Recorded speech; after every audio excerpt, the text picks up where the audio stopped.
साथियों, आज का किस्सा कुछ अलग ही था। मेरी दीदी तैयार होकर जल्दी जल्दी घर से निकलने ही वाली थी, क्योंकि उसे अपनी मौसी की बेटी के बर्थडे पार्टी में जाना था। चेहरा सजा धजा और हाथों में बैग और आंखों में उत्साह साफ झलक रहा था। तभी अचानक मेरी माँ ने दीदी के पीछे से आकर दीदी की साड़ी को पकड़ लिया और जोर से खींच लिया।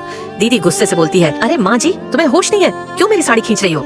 माँ ने मुस्कुराते हुए कहा, चंपा बेटी, इतनी जल्दी में कहाँ जा रही हो? भाभी ने नाराज होकर जवाब दिया, मुझे देर हो रही है, मैं अपनी मौसी की लड़की की बर्थडे पार्टी में जा रही हूँ। लेकिन माँ रास्ते में वहीं अड़ गई।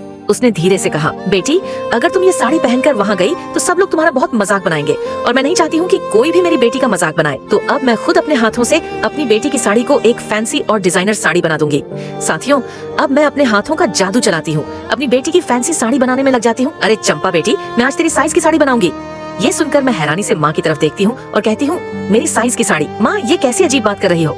तो माँ धीरे से मेरे बालों को सहलाती है और कहती है, हाँ बेटी, क्योंकि आज कई वर्षों बाद मौसा जी घर आ रहे हैं। याद है ना, पिछली बार जब वे घर आए थे तो सभी मेहमानों के सामने तेरे बाबा की कितनी बेइज्जती करके गए थे। उन्होंने तेरे पापा से कहा था, अरे तुम्हारे घर बिल्कुल भी आने का मन नहीं करता, जब भी मैं यहाँ आता हूँ तो तुम्हारी बेटी फटी हुई साड़ी में मिलती है, इसलिए ही तुम्हारे घर पर आने का मन नहीं करता। साथियों, इतना कहकर मौसा जी अपने घर चले गए थे। उस दिन मेरे पापा की आंखों में जो बेइज्जती थी और जो अपमान था, वह आज भी मेरी माँ के दिल में है। साथियों, आज फिर से कई साल बाद वही मौसा जी हमारे घर आ रहे हैं और मेरी माँ ने ठान लिया है कि इस बार उनका घमंड मिट्टी में मिलाना है। तभी तो माँ ने सोचा कि क्यों ना मौसा जी के आने से पहले ऐसी साड़ी बनाई जाए जिसे देखकर उनका घमंड चकनाचूर हो जाए। तभी साथियों, मेरी माँ सुबह सुबह बाजार जाती है, वहाँ से फैंसी साड़ी बनाने के लिए कुछ सामान लेकर आती है। तब माँ सबसे पहले साड़ी को चमकाने लगी है।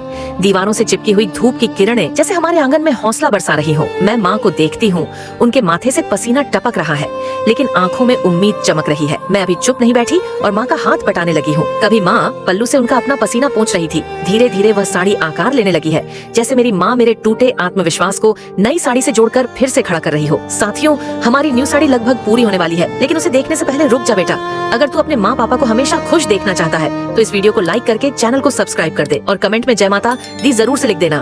तेरा मम्मी पापा हमेशा खुश रहेगा, ये मेरा आशीर्वाद है। साथियों, लास्ट माँ ने कितनी अच्छी साड़ी बना दी, जिसे देखकर सब लोग हैरान हो गए।